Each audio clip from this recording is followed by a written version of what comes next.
16 श्रृंगार जो तुमने अपने तन पर, अपने शरीर पर सुहाग की जितनी वस्तुएं धारण करी है, चाहे बिंदी लगाई हो, नथनी पहनी हो, कुंडल पहना हो, मंगलसूत्र पहना हो, सबकी डिजाइन अलग अलग होती है। केवल 16 श्रृंगार में से एक श्रृंगार ऐसा है जिसकी डिजाइन नहीं बदली है, वो है मांग का सिंदूर, कुमकुम एक जैसा होता है।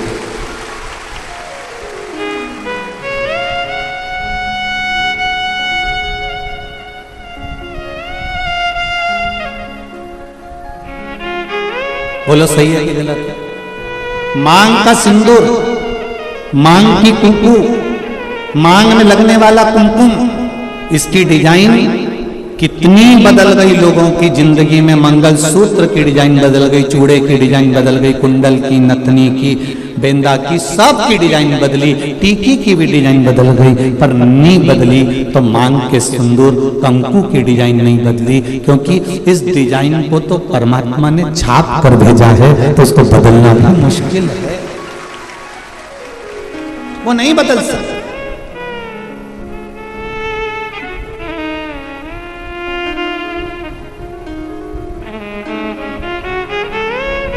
मंगलसूत्र के दाने एक बार निकल जाएंगे ना, चलेगा। नाक की नथनी एक बार निकल जाएगी ना, चलेगी। बिछुड़ी जल्दीबाजी में कहीं निकल जाएगी ना, चलेगी। बिंदी कहीं निकल जाएगी ना, चलेगी। हाथ का चुड़ला कहीं निकल कर रखा गया ना, चलेगा। पर मांग का सिंदूर कभी भी मांग से नहीं निकलना चाहिए, ये शिव महापुराण की कथा। अब 16 श्रृंगार में से एक श्रृंगार ऐसा है मांग का सिंदूर जिसमें कोई भेद नहीं है।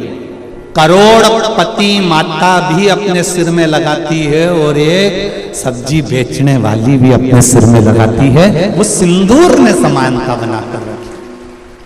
एक ब्राह्मण की घर की माता भी सिर पर लगा रही है, तो एक वैश्य के घर की माता भी सिर पर लगा रही है। एक क्षत्रिय के घर की माता भी सिर पर लगा रही है, तो एक शूद्र के घर की माता भी अपने सिर पर लगा रही है। सारा श्रृंगार पैसे के बल पर ऊंचा नीचा हो सकता है, मंगलसूत्र पैसे के बल पर ऊंचा नीचा हो सकता है, हाथ के चूड़े पैसे के बल पर ऊंचे नीचे हो सकते हैं, पांव की पायल पैसे के बल पर ऊंचा नीचा हो सकता है। केवल मांग का सिंदूर, कुमकुम, ये पैसे के बल पर ऊंचा नीचा नहीं होता। ये गरीब और अमीर सबकी समता बता देता है कि यहाँ सब बराबर हैं। मांग के सिंदूर के आगे, कुमकुम के आगे सब बराबर है। कितनी बड़ी बात रामचरितमानस में आती है। थोड़ा ध्यान लगाकर सुनना मेरे धान के कटोरे वालों सब। छत्तीसगढ़ वासी सबले बढ़िया, जम के बोलो जरा, सबले बढ़िया छत्तीसगढ़िया। तो मेरा छत्तीसगढ़ वालों से निवेदन है, और जितने लोग टीवी के माध्यम से कथा सुन रहे हैं और जितने लोग आस्था चैनल, फेसबुक, यूट्यूब के माध्यम से कथा सुन रहे हैं, अपने जीवन में एक बात उतार कर रखना रामचरितमानस की। रामचरितमानस में राम जी ने रावण की ओर देखा, लंका की ओर देखा, और लंका की ओर देखकर राम जी ने हनुमान जी को समझौता करने के लिए भेजा। जाओ हनुमान, जरा समझौता करना है रावण से। इतने में जामवंत, अंगद और जितने बानर थे वो बोलते हैं, प्रभु काय को समझौते की बात करते हो, मिटा देते हैं उस रावण को। देरी नहीं लगेगी, चुटकी भर में उस रावण को मिटा देंगे।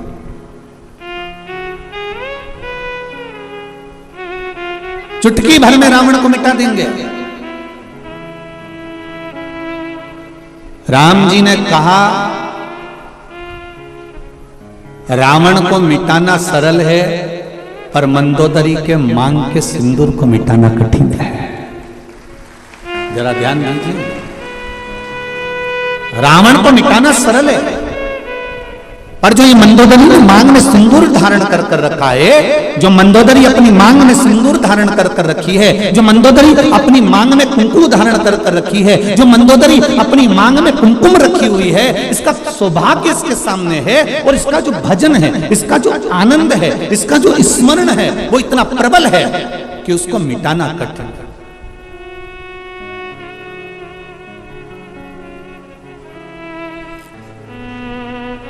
एक बात कहना चाहूंगा बहुत अच्छे से, आदरणीय गृह मंत्री जी हमारे यहाँ कथा में श्री ताम्रध्वज साहू जी यहाँ बैठे हुए हैं। आप तो आज आए हैं, पर आपके घर से जो बाईसा हैं, आपकी जो धर्मपत्नी है, हमारे लिए तो माता के तुल्य हैं।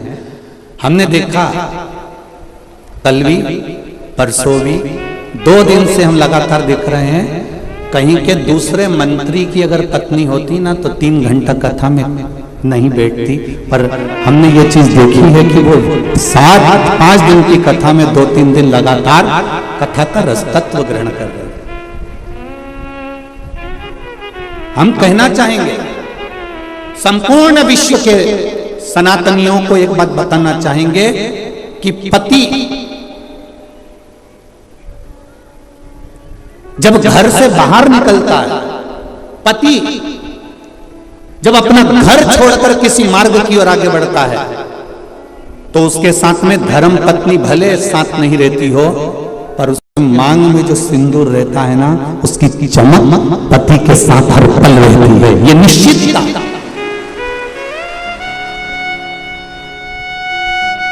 उसकी भक्ति का बल, उसके भजन का बल, उसके स्मरण का बल। अभी अभी आपने तुलसी जी और शालिग्राम की शादी जी करी होगी, बोलो सही है? एकादशी पर अभी तुलसी जी का ब्याह भगवान शालिग्राम जी के साथ लड्डू गोपाल के साथ करा होगा। जरा विचार करना, उस जलंधर को मारने के लिए देवताओं के पसीने छूट गए थे। क्यों? क्योंकि वृंदा के माथे का जो कुमकुम था, वृंदा के माथे का जो सिंदूर था, वो बड़ा प्रबल था, इसलिए जलंधर को मारना कठिन पड़ रहा था।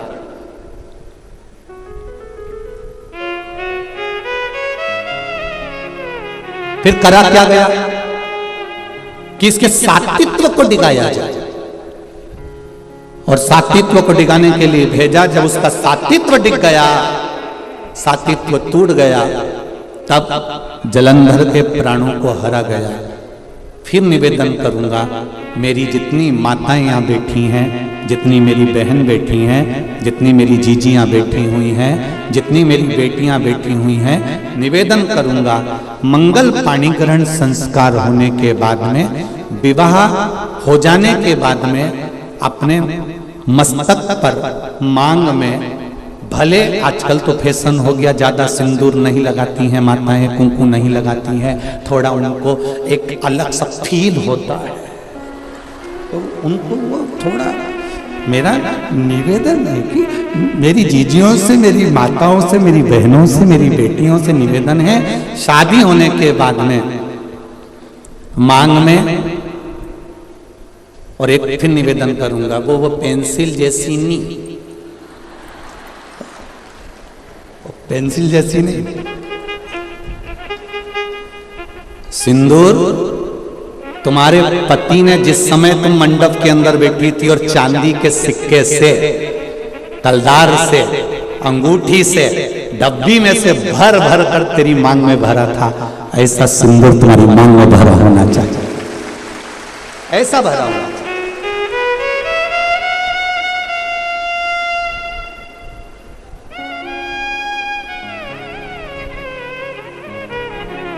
आपके माथे के सिंदूर, आपके मस्तक की कुंकू पर जो कुंकू आपने लगाया है, जो मस्तक पर सिंदूर लगाया है, वो बड़ा, हम सिंदूर और कुंकू का इसलिए बोल रहे हैं, टीकी का इसलिए नहीं बोल रहे हैं, क्योंकि टीकी तो आज के जमाने में तुम ढूंढते रह जाओगे। एक छोटी सी पंखड़ी को भी काटते काटते, जैसे माथा की जूनी रह, को निकालो, फिर देखो, बस ऐसी इतनी छोटी सी टीकी माताएं लगाती है, इतनी छोटी सी बिंदी लगाती है कि पूरा माथा पे ढूंढते रह जाओगे कि है किन्नी है, पहचान करना भारी पड़ जाता है। निवेदन है, बिंदी तुम लगा रहे हो, कितनी बड़ी लगा रहे हो हमें उससे मतलब नहीं है, पर मांग में थोड़ा सा सिंदूर, थोड़ी सी कुंकू, थोड़ी सी डोली, जो भी आप लगाते हो वो थोड़ा सा इस मांग में होना चाहिए। अब कई लोग बोल रहे थे कि गुरुजी आप इतना लंबा तिलक लगा के आ जाते हो, कंकु यहाँ तक पोत किया जाते हो, तो हमने कहा तुम नहीं लगा रहे तो तुम्हारे बत्तल का हम ही लगा ले रहे, उसमें क्या टेंशन ले, उसमें क्या जरूरत है।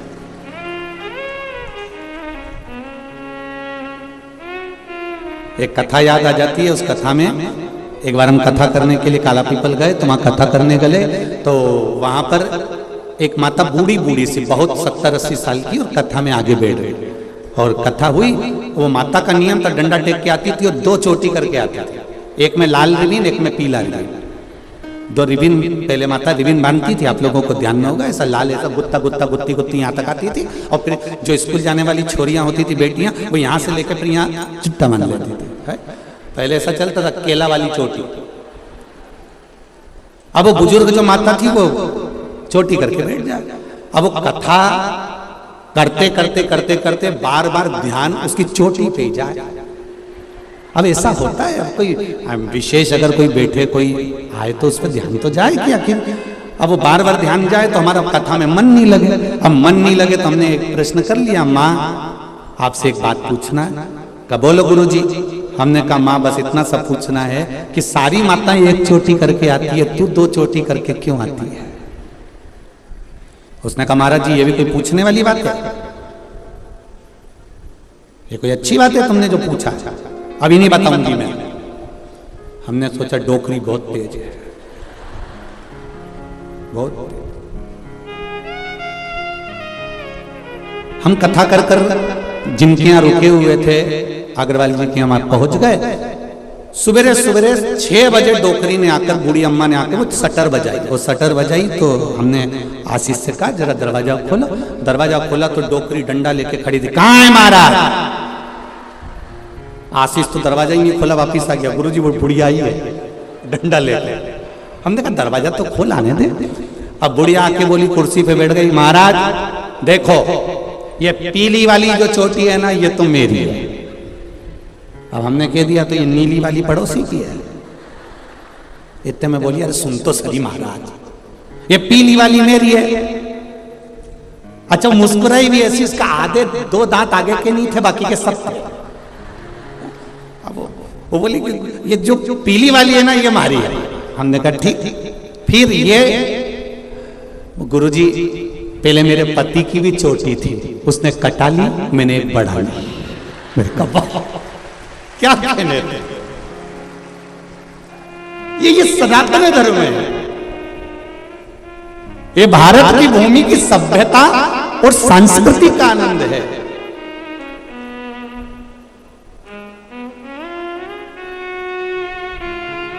ये सुख ही दूसरा।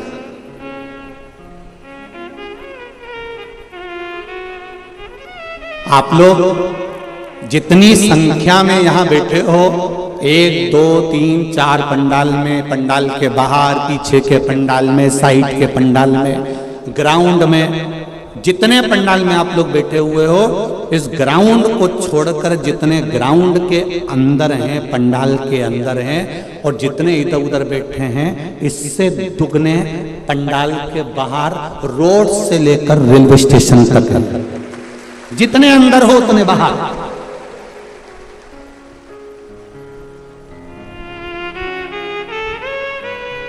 और केवल अविरल भक्ति, केवल आपकी भक्ति, और भक्ति के सिवा कुछ नहीं।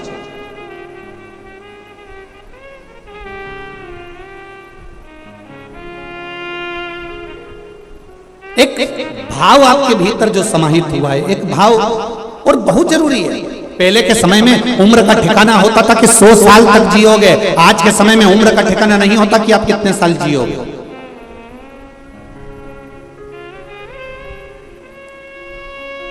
आय बढ़ाने का साधन प्रत्येक मनुष्य ढूंढ रहा है।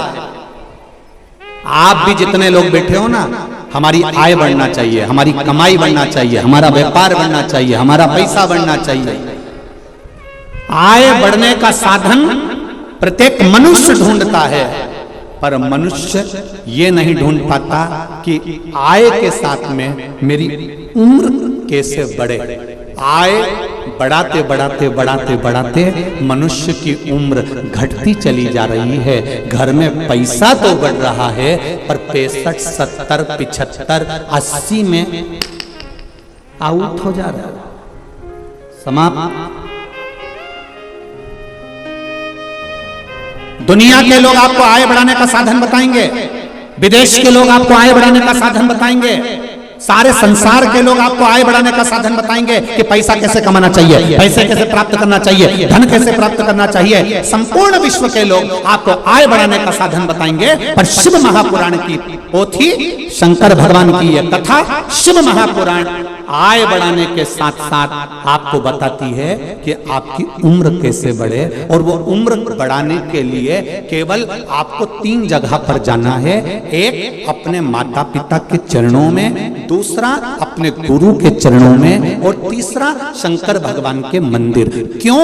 जब हम माता पिता के चरणों में जाते हैं तो माता पिता आशीर्वाद देते हैं, आयुष्मान भव, चिरंजीवी भव।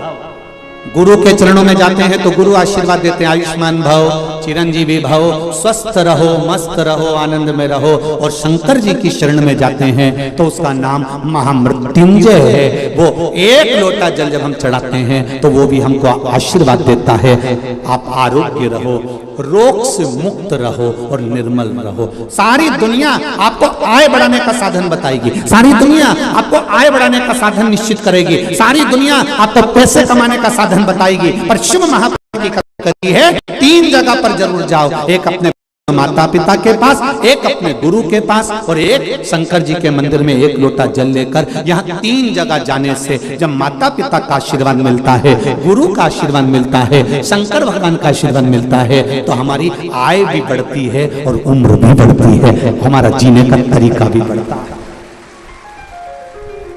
अब घर में फ्रिज के अंदर मिठाई ढेर सारी रखी है, फल ढेर सारे रखे हुए हैं, और मालूम पड़े तुमने कमाया तो खूब, आय भी खूब बढ़ाई, पर खा ही नहीं पाओ तो मतलब क्या। एक सेव फल का टुकड़ा, एप्पल का इतना बड़ा टुकड़ा काट कर, छील कर मुंह में 2 घंटे से रखा है, कथा में आके बैठ गई, तब तक भी चल रहा है, क्योंकि दांत सोफा सेट है ही नहीं। अब वो सोफा सेट ही नहीं है तो मुंडा में वो एक टुकड़ा 2 घंटे तक कभी इधर आ जाता है। इतने में छोटे से बच्चे ने आके पूछ लिया, दादी, ओ दादी। दादी बोली क्या है, क्या खा रही है? दादी बोले सेव फल खा रही। पूरा खा गई? नहीं, ये रखा, ले तू खा ले। तूने कितना खाया दादी? इतना सा खाया। कितनी बजे खाया था? सुबह 9 बजे। अभी कितनी बज रही है? 12। 2 घंटे से अंदर ही नहीं गया, चबा ही नहीं दिया।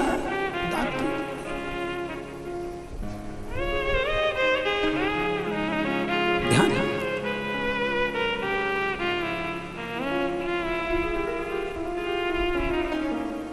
अच्छा, बहुत ध्यान देने वाली बात है। कोई कोई चीज ऐसी होती है जिसका स्मरण आपको होना चाहिए।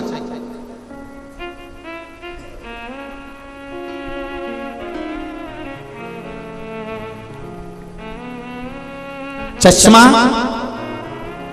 पढ़ते समय याद आता है। बोलो री जी जी, सही है गलत है?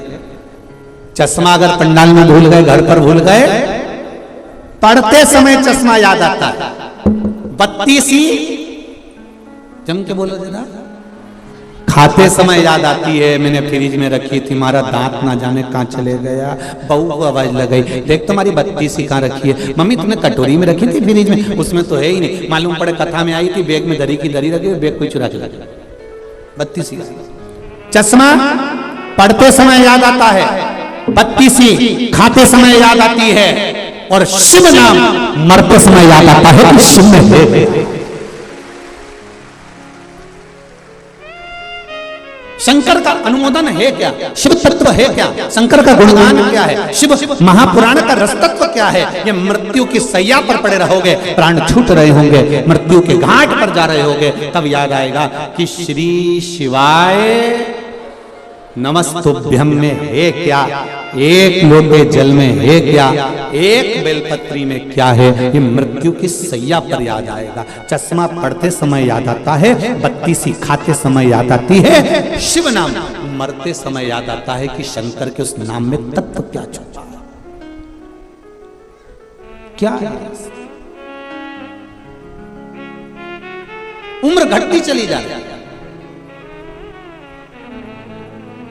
पैसा बढ़ रहा है, मकान बढ़ रहा है, जायदाद बढ़ रही है, सब कुछ बढ़ रहा है, पर उम्र घट रही है। पहले मरने की उम्र कितनी थी बोलो तो, 100 साल, और वो भी 100 तुम्हारी पूरी नहीं थी, वो तो मांग तूंग के लेकर आए थे। पहले मनुष्य की उम्र, गधा की उम्र, कुत्ता की उम्र, उल्लू की उम्र सब की बराबर थी, 40-40 साल। पहले मनुष्य जीता था, 40-40 साल की उम्र थी, 40 वर्ष तक जीना था। गधे की उम्र 40, कुत्ता की उम्र 40, उल्लू की उम्र 40, मनुष्य की उम्र 40। एक बार मनुष्य ने भगवान से जाकर कहा, प्रभु मेरी उम्र 40 वर्ष की कर दी, इतनी छोटी सी उम्र में मैं कमाऊंगा, कमा कर इकट्ठा करूंगा, जब तक तो मर जाऊंगा, मेरी उम्र बढ़ा दीजिए। भगवान ने कहा जब समय होगा तब बढ़ाएंगे, चिंता मत करो। थोड़े समय के बाद में गधा आ गया। गधा ने भगवान विष्णु से कहा, प्रभु तुमने मेरी उम्र 40 साल कर दी, इतनी लंबी उम्र में क्या करूंगा प्रभु, मेरी उम्र कम कर दो। 40 साल तक लोगों का बोझा ढोऊंगा, लोगों का वजन ढोऊंगा, मेरी उम्र कम कर दो। भगवान विष्णु ने कहा कितनी उम्र कर दूं तेरी, बिल्कुल आधी कर दो। भगवान ने गधे को 20 साल का बना दिया। मनुष्य फिर आ गया, उसने कहा प्रभु मेरी उम्र बढ़ा दो। भगवान ने कहा गधे के 20 साल बच्चे हैं, दे दूं क्या, कि चलेगा दे दो प्रभु। मनुष्य 40 से गधे के 20 साल लेकर कितना हो गया, जम के बोलो जरा, 60। थोड़ी देर बाद कुत्ता आ गया। कुत्ते ने आकर भगवान से कहा प्रभु मेरे को 40 साल की उम्र दे दी, 40 साल तक मैं लोगों के दरवाजे पर बैठा रहूं, भोंकता रहूं, दुम हिलाता रहूं, झूठन चाटता रहूं, आप मेरी उम्र कम कर दो। भगवान ने कहा कितनी कम कर दूं, बिल्कुल आधी कर दो। कुत्ता को 20 साल का बना दिया। थोड़ी देर बाद मनुष्य आ गया, प्रभु 60 में मेरा क्या होगा। भगवान ने कहा कुत्ता की बची है, चले ले जा। कितने का हो गया, 80। थोड़ी देर बाद उल्लू आ गया। उल्लू ने आकर कहा प्रभु 40 साल तक पेड़ों पर टंगा रहूं, रात रात भर जागता रहूं, मेरे बस का नहीं है प्रभु, मेरी उम्र कम कर दो। भगवान ने कहा ठीक है उल्लू, कितनी कम करूं, बिल्कुल आधी कर दो, तू आज से 20 साल का रहेगा। मनुष्य का मन नहीं भराया, फिर आ गया प्रभु 80 में मेरा क्या होगा, कुछ कृपा कर दो। भगवान ने कहा उल्लू की बच्ची है, चलेगी प्रभु चलेगी। भगवान ने कहा ले जा उल्लू की। कितने साल का हो गया, जम के बोलो 100। अब तुम खुद देखो 40 वर्ष तक मनुष्य अपनी जिंदगी को सही जीता है, फुल एंजॉय के साथ, जो खाएगा पच जाएगा, कपड़े भी पहनेगा तो एकदम सुंदर नजर आएगा। 40 वर्ष तक फुल एंजॉयमेंट का जीवन जीता है, क्योंकि ये परमात्मा की दी हुई उम्र है। और 40 के बाद में 60 तक किसकी लगी है, बोलो बोलो जरा जम के, गधे की। इसलिए पूरे परिवार का बोझा ढोता है, बच्चों को पढ़ाना है, बड़ा करना है, शादी करना है, बहन बेटी का मायरा भरना है। 60 साल तक ये केवल बोझा ढोता है गधे की तरह। 60 के बाद जो उम्र लगी, बोलो रे बोलो रायपुर, 60 से 80 की उम्र कुत्ता की लग गई। घर के बच्चों ने कुर्सी डाल के हॉल में बिठा दिया, दरवाजे के पास, वहीं पे चाय आ जाती है, वहीं पर खाना आ जाता है, वही हॉल में सब कुछ आ जाता है। तुम्हें कमरे में आने की जरूरत नहीं है। बुढ़े लोगों को बाहर बिठा दिया जाता है। 80 की उम्र आएगी तो बाहर बिठा देंगे। कोई भी आया सबसे पहले वहीं से चिल्लाएंगे, वो आवाज लगाएंगे, बहू वहीं से लगा। किसकी लगी है? अरे बोलो जम के जरा, कुत्ता की। अब 80 के बाद उल्लू की। डॉक्टर साहब को भी दिखाओगे, डॉक्टर साहब मुझे रात को नींद नहीं आती है। डॉक्टर कितनी भी गोली दे दे और कितनी भी दवाई दे दे, तुम थोड़ा खाओगे, दवाई खाने के भी बाद दवाई कितनी भी खा लो तो भी रात को 2, 2:30, 3 बजे तो तुम्हारी आंख खुली जाएगी और पलंग पे तो उल्लू की तरह निश्चित है।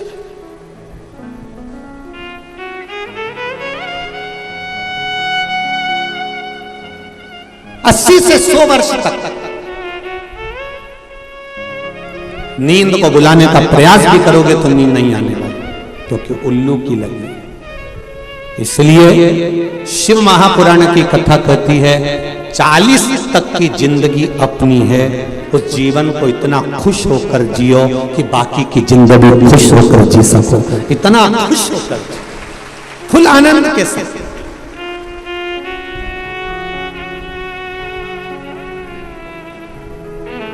पर लोगों की आदत बुरी हो गई है, 40 साल तक की जिंदगी को लोग रो रो कर जीते हैं। शिव महापुराण की कथा कहती है अपनी जिंदगी को खुश होकर जियो। गया जमाना कि 100 साल तक जीते थे, आज के जमाने में कुछ मालूम है क्या? अपने आस पड़ोस में देखो, अपने पड़ोसियों को देखो, अपने रिश्तेदारों को देखो, उम्र का कोई ठिकाना मालूम पड़ता है? कौन कब चले जाए, जवान की जवान प्राण छोड़ देते हैं। जरा सा अटैक आया, जरा सा शुगर हुई, जरा सी बीमारी हुई, समाप्त।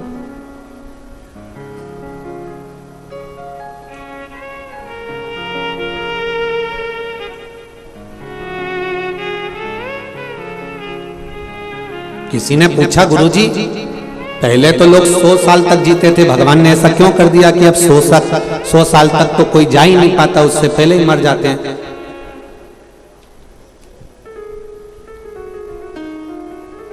तो ऐसा ही है। वो तो सरकार जब 1000 का नोट बंद कर सकती है तो भगवान भी तो 100 साल तक बंद कर सकते हैं, उसमें क्या दिक्कत? परमात्मा ने भी कहा कि भाई ये 100 लफड़ा समाप्त करो, भजन के बल पर उम्र बढ़ेगी। आपका भजन कितना, आपका मंत्र जाप कितना, आपका स्मरण कितना, आपका कीर्तन कितना।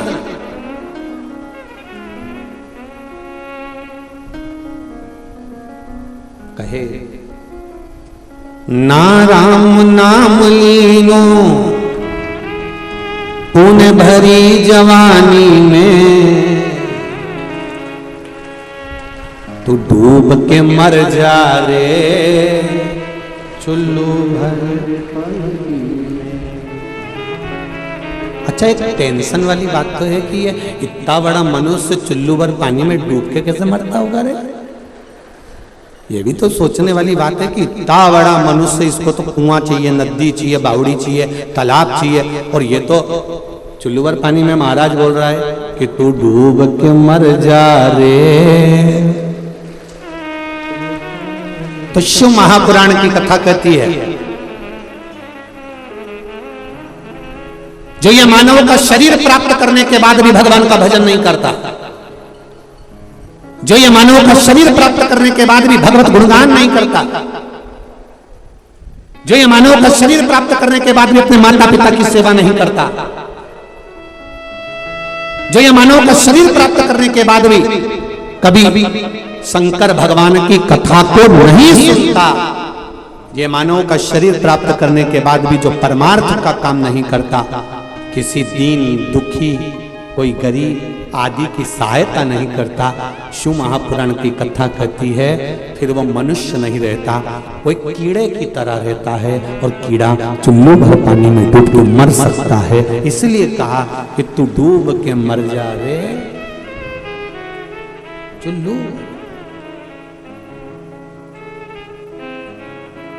जपते रहो भगवान का,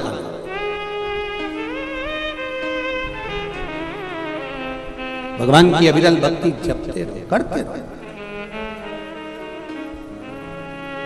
आप पुकारते रहो उस परमात्मा को, वो सुनेगा, ये निश्चित है। ऐसा नहीं कि नहीं सुनेगा, एक बार नहीं सुनेगा, दूसरी बार सुनेगा। प्रैक्टिकल करके देखो।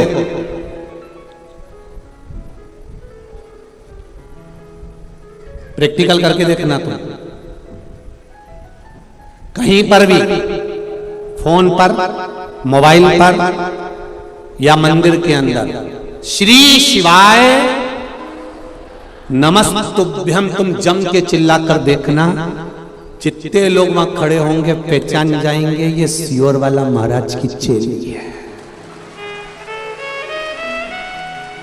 प्रैक्टिकल करके देखना तुम बस केवल इतना बोल देना श्री शिवाय नमस्तुभ्यम, उतने में पहचान जाएंगे।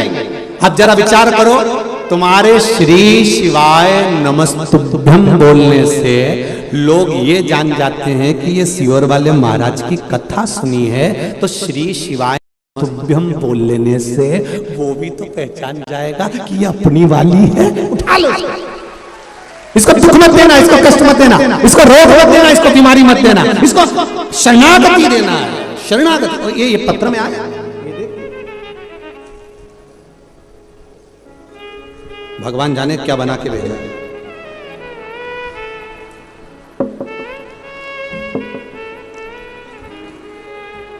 गुच्छा तो नहीं है कमल का? अच्छा।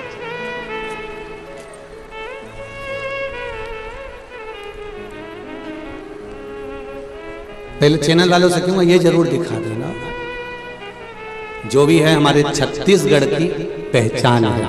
नमन करता हूं, हमारे छत्तीसगढ़ की पहचान है, इतना सुंदर बनाया है, बहुत बहुत साधुवाद, धन्यवाद। उस पर आपने पत्र लगाया है। मेरा नाम चंदाबाई साहू है, ग्राम पंचकोशी धाम, पटेवा, नया पारा, राजिम, छत्तीसगढ़ से आई हूं। कहीं बैठी हो तो हाथ हिलाइए। आप ही हैं? श्री शिवाय नमस्तुभ्यम, दोनों हाथ हिला दो एक बार ऐसे। श्री शिवाय नमस्तुभ्यम। गुरुजी 2 साल पहले मेरे दोनों चेस्ट में गठान हो गई थी। मेरे दोनों चेस्ट में गांठ हो गई, गठान हो गई। वो गांठ धीरे धीरे बढ़ती जा रही थी। फिर हमने 2022 मई के महीने में रायपुर एम्स हॉस्पिटल में चेकअप करवाया। चेकअप में आया, डॉक्टर साहब ने कहा ये गठान कोई साधारण नहीं है, आप इसको हल्के में ना लें और इस गठान का ऑपरेशन करना पड़ेगा और निकाल के इसको जांच के लिए मुंबई भेजा जाएगा। और ये गठान आप किसी को भी दिखा लो, कोई भी बता देगा कि ये गांठ वही मानी जाएगी। ये 2 गांठ आपके चेस्ट में हो गई है, दोनों गांठों को निकालना पड़ेगा, ऑपरेशन करना पड़ेगा। हमने डॉक्टर साहब से कहा, डॉक्टर साहब आप कुछ दवाई दे दो, और दवाई लेकर, ऑपरेशन तो अभी हम नहीं कराएंगे डॉक्टर साहब, और दवाई लेकर हम घर आ गए। दवाई को ले जाकर हमने शिव जी के मंदिर में शंकर भगवान को दे दिया, भोलेनाथ हम दवाई जरूर खाएंगे पर आपको ऑपरेशन की नौबत मत आने देना और मेरा ऑपरेशन टाल देना। मेरे शरीर में कोई ऐसी बीमारी मत देना बाबा, मैं तेरी हूं तू मेरा है। एक लोटा जल चढ़ाना प्रारंभ करा, एक बेलपत्र खाना प्रारंभ किया और दवाई का सेवन भी भगवान शिव की कृपा से करना प्रारंभ किया। गुरुदेव दूसरी बार हम फिर एम्स में डॉक्टर को दिखाने के लिए गए। डॉक्टर साहब ने कहा कि बड़ा विचित्र काम हो गया, 1 सप्ताह पहले 2 गांठ थी और जो गांठ मुंबई जांच के लिए जाना थी, आश्चर्य हो रहा है कि आपकी जो जांच हो रही है उसमें एक भी गांठ नहीं आ रही है। यह शिव है, यह शंकर है, यह ओम है। बैठिए, प्रणाम करता हूं। और आप राजिम से आई हैं, छत्तीसगढ़ का बैकुंठ है राजिम, राजिम की धरा को भी नमन करता हूं। श्री शिवाय नमस्ते। ये शिव है। ओ घड़ी तेरी कृपा बिना न हिले एक भी अणु, लेते हैं श्वास तेरी कृपा से तन। बखान क्या करूं मैं राखों के ढेर का चपटी भभूत में खजाना कुबेर का।